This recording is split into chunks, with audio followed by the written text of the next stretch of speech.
Bonjour à tous. Très heureux de vous revoir. Dans la province de Bắc Ninh, au bord du fleuve Duong, se situe un petit village connu pour les estampes populaires qui ont fait sa réputation.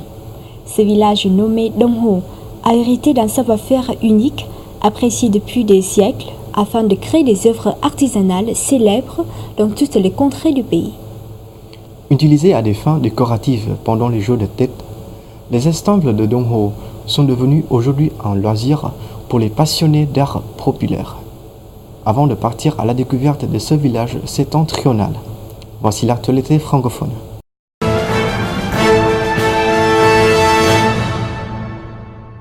Le colloque international Réseau du savoir-faire pour les quartiers durables au Vietnam a eu lieu récemment à Hanoï. Cet événement a été organisé par l'Université de génie civil de Hanoï en collaboration avec l'ambassade de Belgique. Le réseau du savoir-faire pour les quartiers durables au Vietnam, une initiative de l'Université catholique de Louvain, Belgique, vise à accroître la durabilité du développement urbain dans les zones sensibles aux inondations et à la sécheresse. Lors de ce colloque, les experts ont échangé des expériences sur le développement urbain dans le contexte des changements climatiques et sur l'atténuation des risques d'inondation dans les villes grâce au réseau vert et à la planification urbaine adaptée au climat. Un an et demi après l'ouverture de la première maison Marou au Vietnam à Ho Chi Minh Ville, les deux fondateurs français, Samuel Maruta et Vincent Mourou, ont décidé de dupliquer leur salon du chocolat dans la capitale. La célébration d'ouverture a eu lieu le soir du 31 août à Hanoï. La maison Marou à Hanoï comprend 3 parties distinctes. Le devant est consacré à la vente au détail au bar. Le cœur est constitué d'un café où l'on peut se détendre. Et l'arrière, c'est une sorte d'expérience où est dévoilé tout le processus de production des chocolats. La grande différence, c'est que les fruits, par exemple, qu'on trouve dans le nord ne sont pas forcément les mêmes que dans le sud. Les saisons ne sont pas les mêmes non plus, donc on verra en fonction des saisons. Et pour ça, c'est vraiment le travail des chefs. Une des choses au cœur de Marou, c'est quand même de travailler au maximum avec des ingrédients du Vietnam. Aujourd'hui, les seuls 3 ingrédients qu'on importe, c'est la farine, la crème et le beurre. Le reste, on va au marché local. La maison Marou Hanoï accueille le public de 9 à 23 heures à 91A rue Ton Nhuận, dans l'arrondissement Hoan Kiem. Depuis le 6 septembre 2017, l'Opéra de Hanoï a ouvert ses portes aux touristes, lancé les lundis et les vendredis. Au prix de 400 000 dong par personne, le circuit permet aux touristes de contempler l'architecture de l'Opéra de Hanoï tout en assistant à un spectacle intitulé Couleurs vietnamiennes. L'Opéra de Hanoï, 6 au numéro 1, rue Trang Tien, est en plein cœur de la capitale. Il a été édifié sur les plans d'architectes français. Mis en chantier en 1911 et achevé 10 ans plus tard, la plupart des experts conviennent que le bâtiment est inspiré de l'Opéra de Paris conçu par Charles Garnier. Mais l'Opéra de Hanoï est aussi une création spécifique basée sur une combinaison des styles néoclassiques et baroques et influencée par les courants esthétiques de l'époque. L'organisation du circuit touriste de découverte de l'Opéra de Hanoï fait partie du plan tracé par le ministère de la Culture, des Sports et du Tourisme. L'objectif est de présenter et de mettre en avant les valeurs architecturales et culturelles de ce monument historique emblématique de la capitale aux visiteurs vietnamiens et étrangers.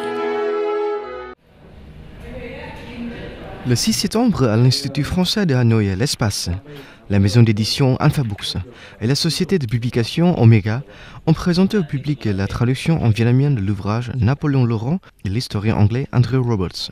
Cette biographie collecte des recherches approfondies de Andrew Roberts menées pendant une dizaine d'années. À la séance de présentation, les interlocuteurs ont guidé les spectateurs à découvrir de nombreux aspects de la vie de l'empereur français, avec plusieurs explications et commentaires. Napoléon Bonaparte, 1756-1821, était un militaire homme politique, le premier empereur des Français.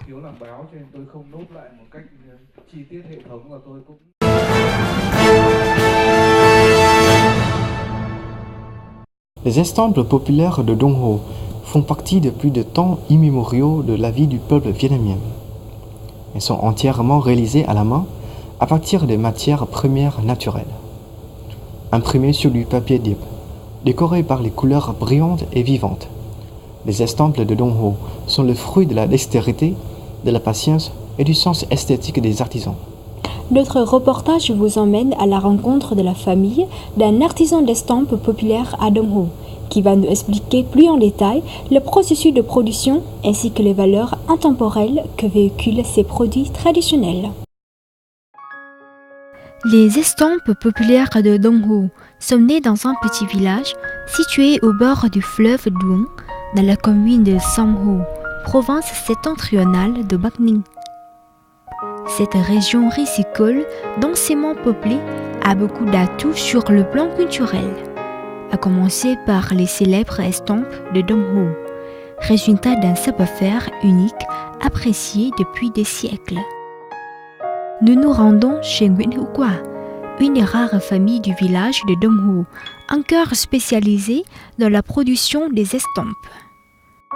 Selon lui, les estampes de Dongho sont arrangées au même titre que celles de Hang Chong dans le vieux quartier de Hanoï et de Kim Hoang en banlieue de la capitale.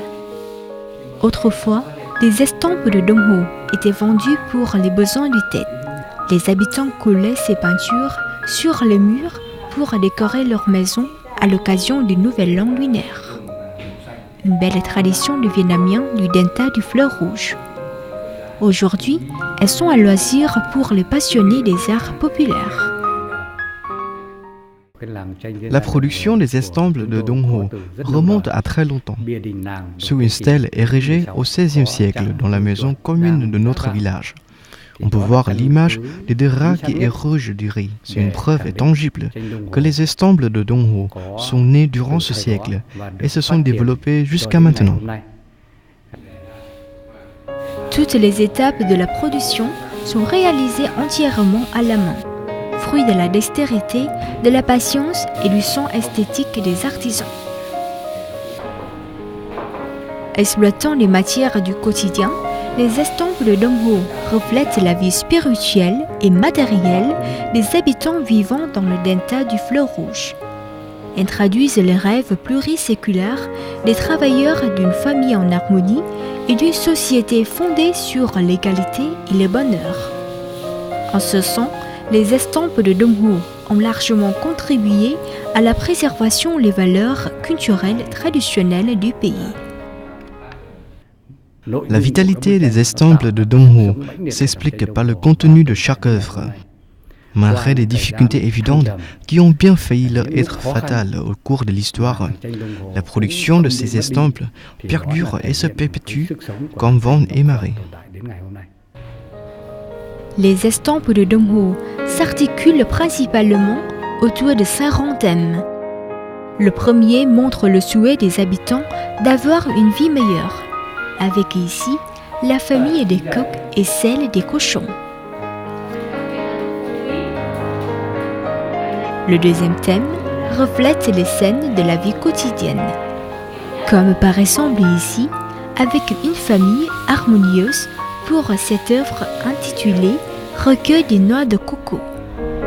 Cette image-là, intitulée « Combat de jalousie », montre au contraire un couple en désaccord.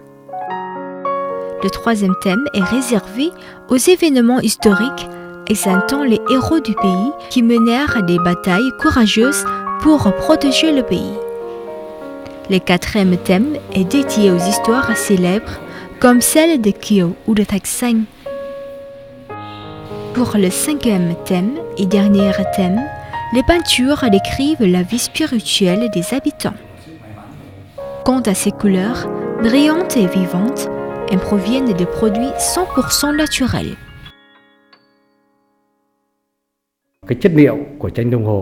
Les estampes de Dongho se caractérisent par les couleurs faites à partir des matières premières naturelles.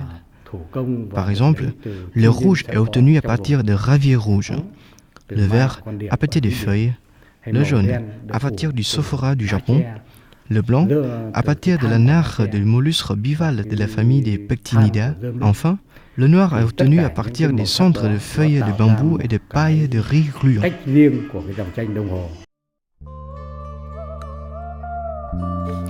Les estampes de Đông Ho sont imprimées sur le papier diop, un papier spécial. Les producteurs prélèvent, puis réduisent en poudre la nare de ces fameux bivalves, puis la mélangent à de la colle de riz. Ce mélange est ensuite enduit sur le papier aissant, fait à partir d'écorce d'un arbre tropical appelé rhamnoneuron. Les artisans utilisent une technique de gravure pour fabriquer les estampes.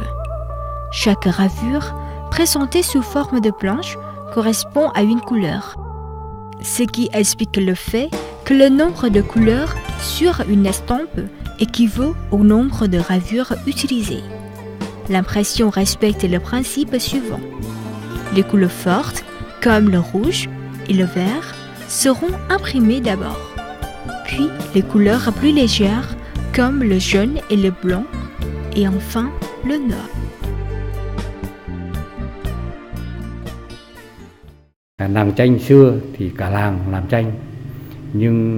Autrefois, tout le village vivait de la production des estampes. Mais au fil du temps, le métier s'est peu à peu perdu. À présent, seules quelques familles poursuivent la production des estampes traditionnelles, ce qui est, vous en conviendrez, bien dommage.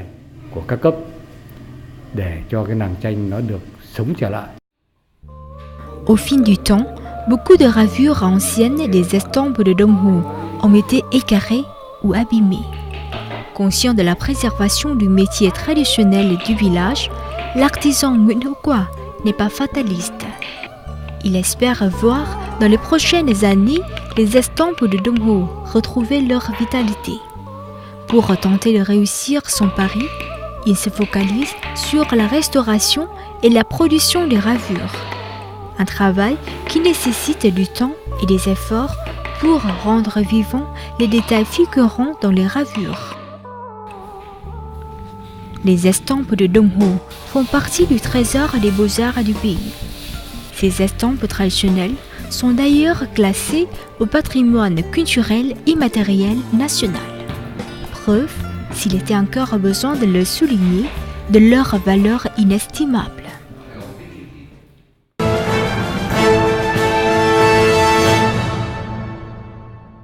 Les œuvres picturales reflètent d'une façon animée la vie spirituelle ainsi que l'histoire et la culture d'un pays. Et en cela, les estampes de Đông Ho sont un bien bel ambassadeur, n'est-ce pas? Oui, ce sont effectivement les produits très typiques pour notre culture. Mais ça, c'est au Vietnam. Y a-t-il quelque chose comparable en Europe? Pas vraiment, quoique peut-être les vitraux ornant les églises ou les lieux de culte chrétiens. Ça m'a vraiment impressionné en tout cas. Oui, effectivement. En plus d'être de sublimes œuvres artistiques, les tableaux que forment les vitraux sont des témoignages de l'histoire et de la culture occidentale, comme la Sainte-Chapelle en France. Alors, sans les attendre, direction la Sainte-Chapelle, sur l'île de la Cité à Paris, pour contempler la beauté de cet édifice et en percer tous ses secrets.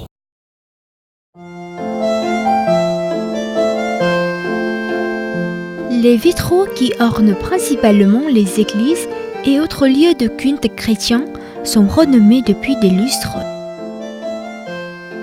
Artisanat élevé au rang d'art, cette tradition de pays européens fait partie intégrante du travail de conception des églises européennes. Grâce à leurs couleurs et leurs détails, la beauté de ces tableaux de verre, qui sublimés sous la lumière du soleil, confère aux églises une atmosphère solennelle et mystérieuse. Les vitraux mettent en image les écrits sacrés au christianisme. Voici les vitraux de la Sainte-Chapelle sur l'île de la Cité à Paris qui ont contribué à faire de cette chapelle palatine l'un des symboles de l'architecture mondiale. Ce sont sur ces images de la Sainte-Chapelle que se termine notre édition. Merci de votre fidélité et à la semaine prochaine.